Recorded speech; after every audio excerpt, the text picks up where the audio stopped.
From possessed nerds to umbrella-wielding badasses, these are the 3 strongest yokai-powered fighters in DanDaDan, ranked from weakest to strongest. Let's start with our number 3 yokai user. Coming in at 3rd place, we have Unji Zuma in his Umbrella Boy form. Yeah, you probably thought Unji would be way higher on this list since he looks absolutely badass and is a complete beast when he transforms. I mean, this guy's got crazy speed that rivals Okarun's Turbo Granny form, and his strength is just insane. When Unji first appears, you're watching this seemingly normal student, but then he whips out these 2 umbrellas and everything changes. He fights with these umbrellas like they're legendary weapons, stabbing into enemies with brutal precision like they're lances, or throwing them like guided missiles that always find their target no matter how fast the enemy moves. But here's where it gets wild. You can unleash these massive shockwaves and energy blasts from the umbrellas that just wreck everything in his path. We're talking about attacks that can level buildings and create craters in the ground. And if he's falling from a height, he can open up one of his umbrellas mid-fall and float down like some kind of supernatural Mary Poppins, except way more terrifying.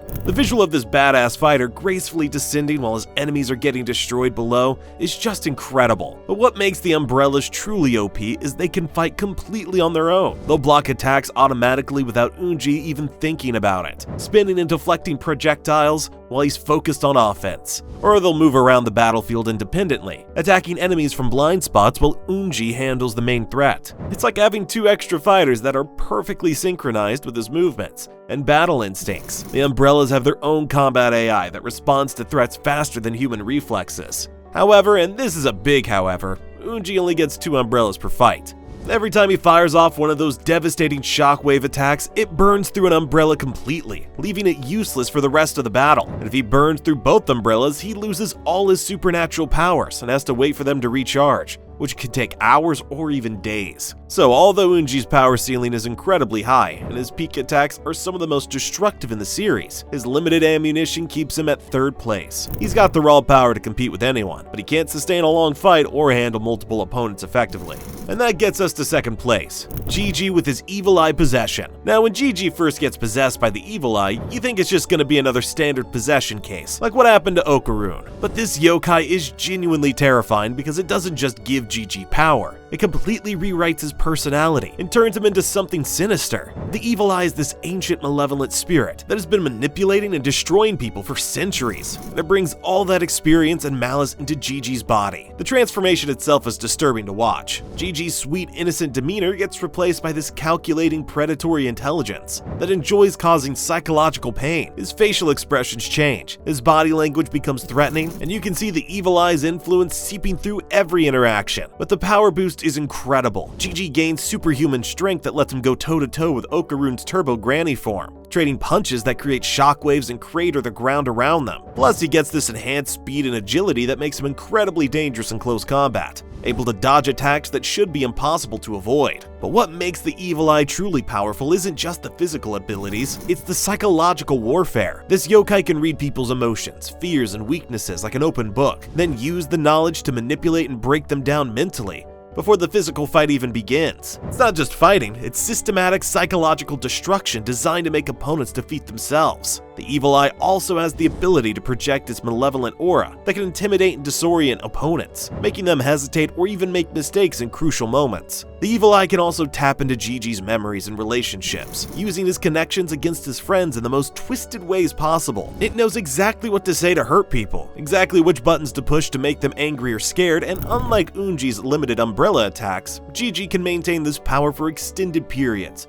without any resource management or cooldown periods. The possession seems to be sustainable as long as the Evil Eye wants to maintain control. The only reason he's not number 1 is because the Evil Eye's power is ultimately borrowed. It's not truly Jiji's own strength, and the yokai can withdraw that power or turn against him at any time if it serves the spirit's purpose better. But that brings us to 1st place, and this is Okarun with his Turbo Granny transformation. Now you might be thinking, wait, didn't Jiji fight Okarun to a standstill in their big battle? And yeah, that's absolutely true. they were pretty evenly matched in that fight. But here's why Okarun takes the crown when you look at the complete picture. First, his speed is absolutely unmatched in the entire series. When Okarun goes full turbo granny mode, he's moving at 100 kilometers per hour, which is fast enough to create multiple after images and make him nearly impossible to track with the naked eye. He's dodged attacks from the Flatwoods monster, which is supposed to be this apex predator, blitzed through the Evil's Eye's defenses when Jiji was at full power, and literally launched himself like a human missile through entire crowds of enemies without slowing down. But speed isn't everything. It's how Okarun uses that speed that makes him special. He's developed this combat rhythm technique, where he can make 5 separate attacks in a single beat, turning his velocity into devastating combo potential that overwhelms opponents before they can react. And when he activates his all-out mode, he becomes this unstoppable force that can smash through giant yokai like they're made of paper. We've seen him create craters with his impacts, send enemies flying hundreds of meters, and maintain this incredible pace for extended periods. His bite strength is also ridiculous. He straight up bit the fingers off the Flatwoods monster, which shows his physical power isn't just about speed but raw strength too. But here's what really puts Okarun at number 1. His power is constantly evolving and growing stronger, unlike Unji's static umbrella abilities that are limited by his equipment, or Jiji's borrowed evil eye power that belongs to another entity. Okarun is learning to master and expand his turbo granny transformation through his own will and determination. He can travel through telephone lines and launch himself out like lightning, covering massive distances instantly. He's developing better control over his curse energy, learning to channel it more efficiently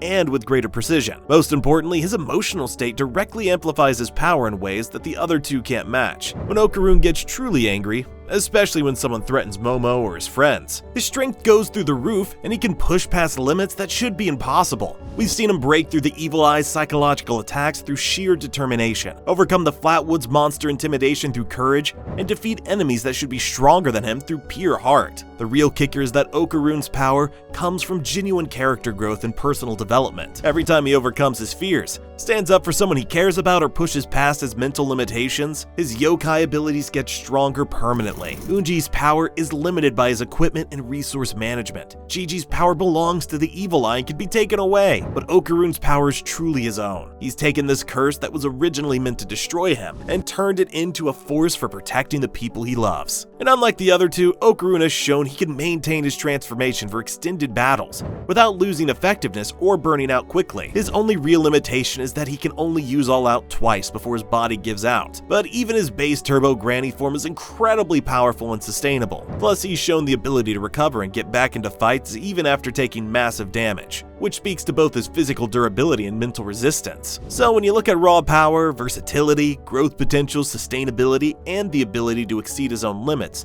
through emotional investment, Okarun's turbo granny transformation is the strongest yokai power in the series. Unji's got the flashiest and most destructive individual attacks, Jiji's got the most psychological impact and manipulation abilities, but Okarun's got the perfect combination of speed, strength, adaptability, and heart that makes him unbeatable in the long run. So that's the definitive ranking of the 3 strongest yokai users in DanDaDan. Who do you think would win in a 3-way battle royale with no holds barred? Let me know in the comments below. Thanks for watching, and watch this video next.